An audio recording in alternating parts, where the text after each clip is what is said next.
This is E&P Reports, a vodcast from Editor and Publisher Magazine, the authoritative voice of news media since 1884.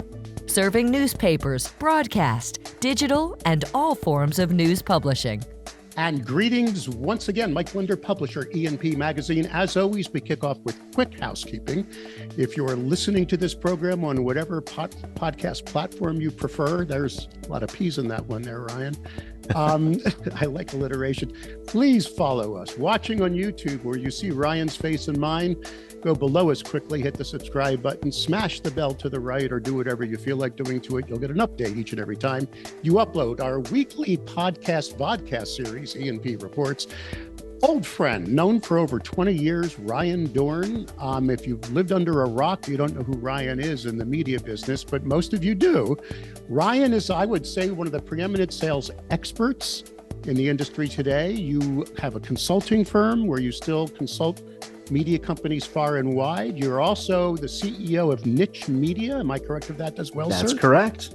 Which I've been honored to appear at a couple years in a row. An amazing conference with more energy than you can shake a stick at. But you're a sales guy like me. And that's why I love these conversations when I bring people like Jim Doyle on from the video. Yeah. And I can really get into the sales side of the industry. And we're going to chat about where you believe the industry is today with the latest data. I mean, is the data showing the truth of what's really going on? How are you advising media companies to capture those dollars? And then I want to swing the conversation into how do you find the right people and who are they that can sell for you? Does that sound fair, sir? Fantastic. I love this conversation already. We're going to get to it right on the backside of this message. This episode of E&P Reports is exclusively sponsored by Blocks Digital, formerly Town News. Even though the name has changed, their commitment to the media industry is as strong as ever. Blocks Digital is now even better positioned to deliver integrated solutions like content management, audience development, advertising revenue, video management, and more. Join the over 2,000 news publishers worldwide that power their ongoing digital transformation with Blocks Digital, serving over 141 million monthly users who view over 6.5 billion pages of content each year.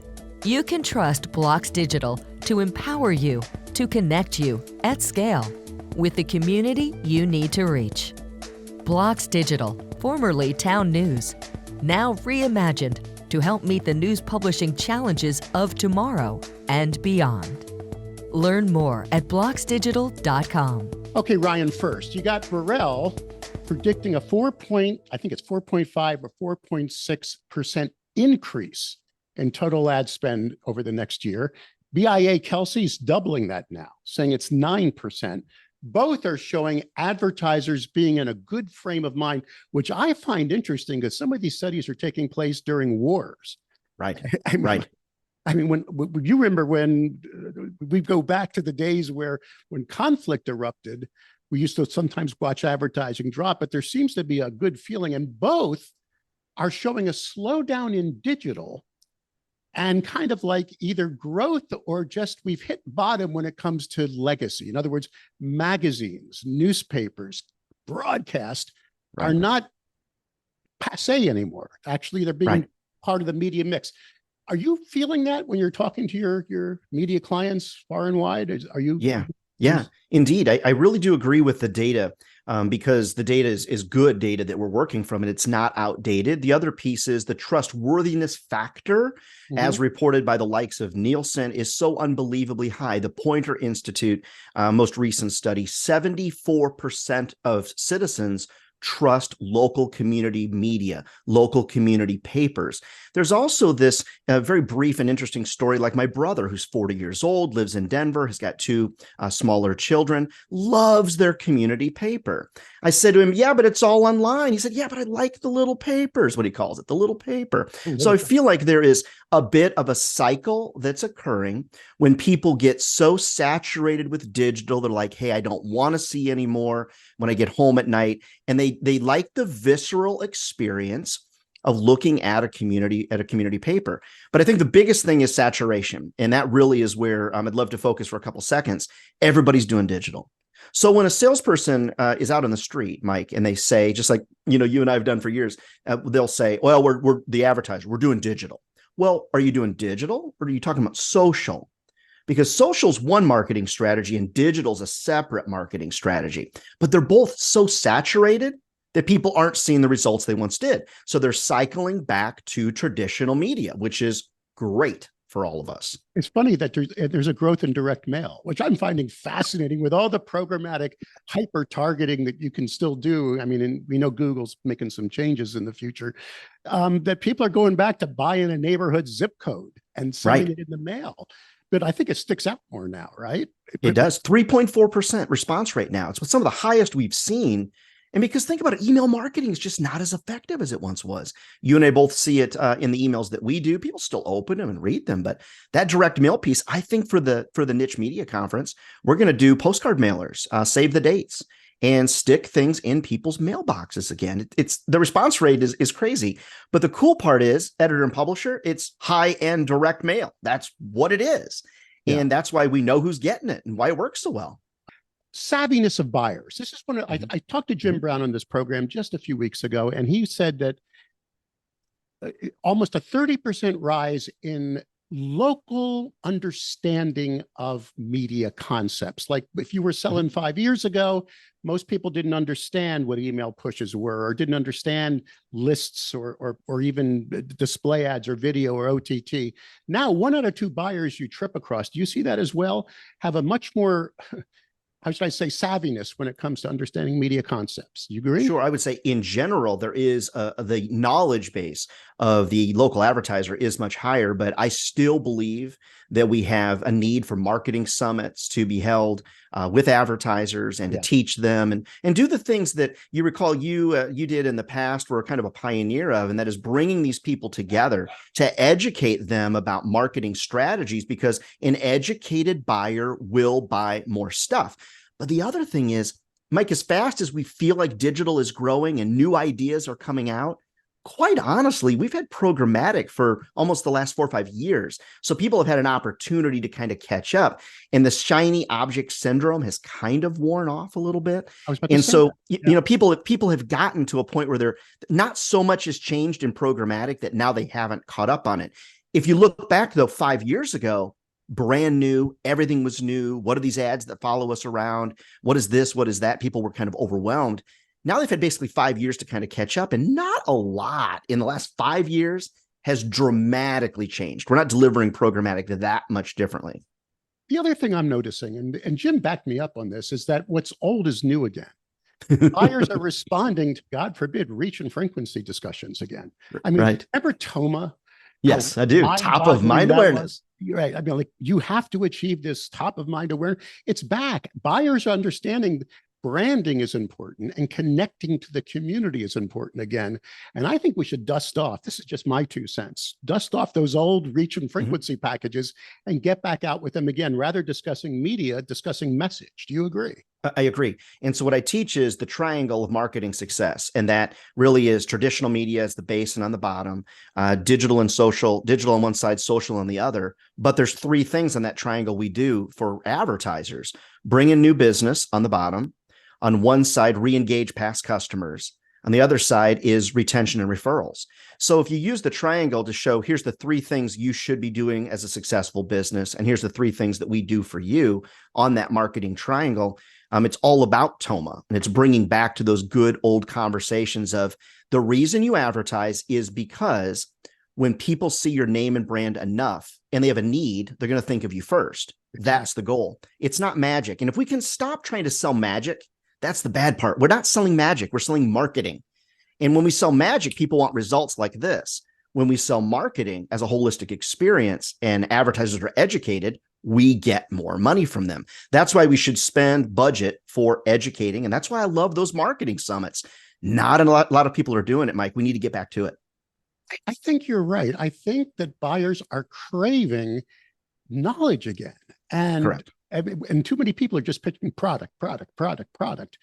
So I think it's what's old is new. And Yeah, this is right. Again, that's great because that means we're both 25. So that's awesome. I know. I mean, in the what I used to always say in the 1600s, to sell a cow, you nailed a note to a tree. Yeah. We're still selling the cow. We're just changing the notes in trees. All right. Right. Exactly. Everywhere I go now, and I heard this recently at the America's Newspapers Conference in Chicago, that there is just trouble recruiting right now. Yes. In all aspects of media, not just, I mean, obviously we can discuss operations, you can discuss, editorial, but in sales now, what I hear is, how the heck do I find and retain talent? You must hear that, of course, from your clients as well. But what solutions are you offering now? All the time. And there's a kind of an open secret, if you will, out there in the world of recruitment that people need to wrap their head around. And it'll take less than 30 seconds to explain. Research from the 70s asked people, what are the three main things that you're looking for in your life? Okay, in the 70s, three main things you're looking for in your life. Number one, get married. Number two, own a home. Number three, find a job with a steady paycheck. Okay, now fast forward 2023, same questions are asked by the Pew Research Center. They didn't do the previous research, that's from somebody else. Of course. Three things that they found out of current people looking for employment. Number one, they want a gig-based job. So they want to just be paid to do a gig. They really don't want a long-term commitment to some type of corporate or some type of body. Number two, they're looking for flexibility with a focus on time off, time with family or time away from the workplace. And then the third is their priority is repaying debt. So we go from getting married, owning a home and having a steady paycheck to, I really don't want a steady job. I want a lot of time off and I need ways to pay back my debt when I'm not actually at work. So you can see how the contradiction, we're dealing with a completely different group. So let's go back to the question you asked, where do we find them and how do you find them? The good news is we have moved from sales to marketing advisement. It's a different world. Most people don't want to be in sales, Mike. They just don't. But I do, because I like making money. But most people love being in an advisement role.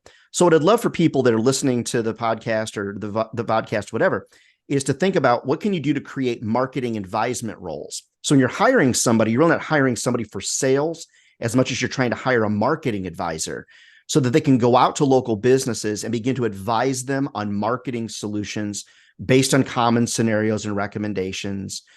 Teach marketing summits. You're really looking for like mini marketers and not so much salespeople.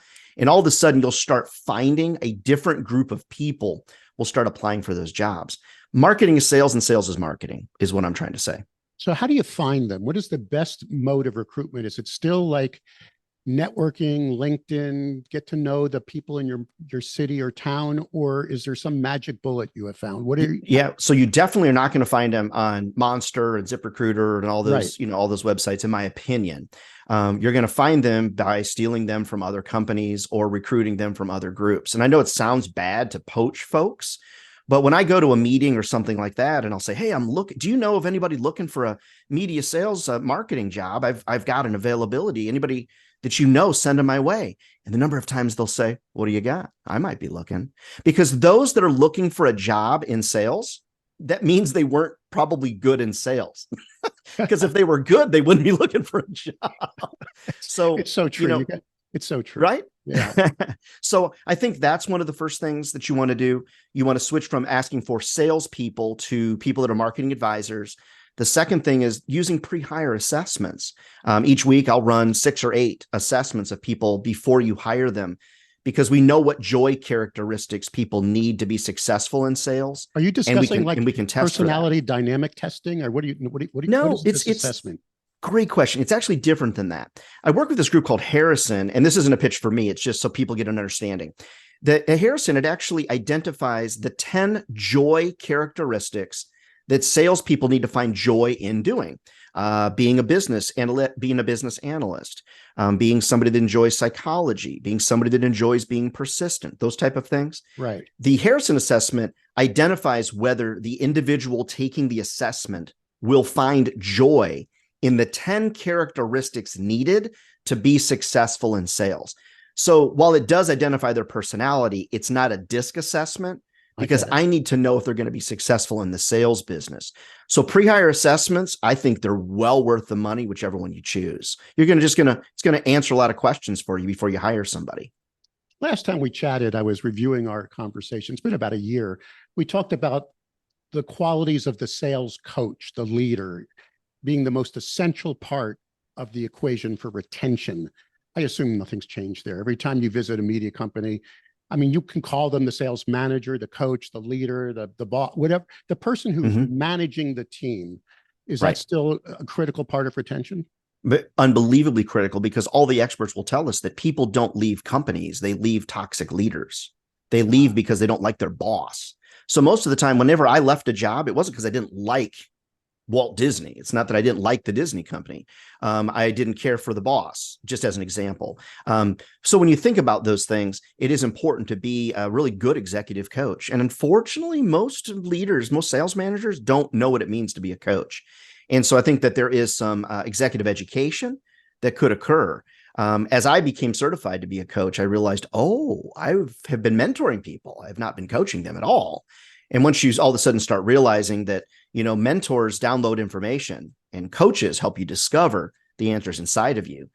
When you wrap your head around that little thought there, all of a sudden that can be a game changer for some sales managers. But then again, Mike, a lot of sales managers never meet with folks one-on-one. They have one group sales meeting a week and off they go. And there's a problem in and of itself.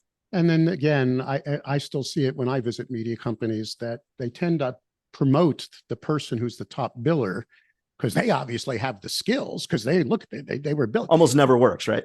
I mean, because the skills that make you an amazingly impressive salesperson may not be the same skills to be the boss, correct? I mean, that is absolutely correct. Do you know what? I cannot actually think of more than a couple of occasions where we've seen the top salesperson be promoted to management and it actually worked. As a matter of fact, I can tell you many more examples of seriously good sellers that now don't like their job. Right. And they've said, listen, could you please just let me sell again? I don't want to manage people. Managing people is a different skill set. As you know, it's a different skill set than selling. It took more energy for me to be a sales manager than ever in my life, because a good seller is spending so much time selling you on why something's not going to work. And you have to have the most amazing sales resistance as a manager. So the two are like, it's almost like an oxymoron. If you can sell hard, you're not that manager. You got to find that quality. So where do you find good management talent? Where or how do you train up for that? Do you offer, I mean, what are the keys to that person? How do you find them and get them into the team?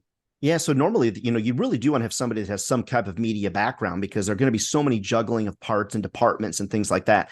I almost feel like salespeople don't necessarily need a media background to be successful, but managers usually do, because they have to juggle so much. It's kind of hard to do on the job training as a manager. But what I'm looking for in good managers is people that are motivators, people that can herd cats, people that really understand, how the operation works, but more than anything, how to keep a team motivated. And so that's what I'm looking for when I'm interviewing. What do you do to keep teams motivated? Tell me about your one-on-one coaching philosophy. So who are some of your favorite authors that you've read from, or people that have been mentors or you kind of looked up to? So for me, a lot of times it's not even somebody that, they just need to probably have some media experience and maybe even in a little bit different industry for those managers. Finally, niche media. I keep seeing more and more and more traditional media companies entering the niche media world, building niche products, whether they're digital, print, combinations of both. As now the CEO of this huge organization, what advice do you give now legacy media companies when they start thinking towards niche? And what would you give a telepublisher in today's world about entering and exploring doing niche products? Yeah, people tend to get really excited about niche publications the same way they did in the past about special sections. If you remember back, before COVID, people got real excited about special sections, holiday gift guides, salute the heroes, all that kind of stuff. And it's kind of lost its luster. What we're noticing is that niche publications, even for newspapers that'll put out a niche magazine, are seeing some great success based on the shiny object syndrome. Now, the interesting thing, for example, the publication called Faces that many local different newspapers and magazines are doing, where it's a publication that's, say, 74 pages featuring the faces of automotive, the faces of real estate, the faces of chiropractic.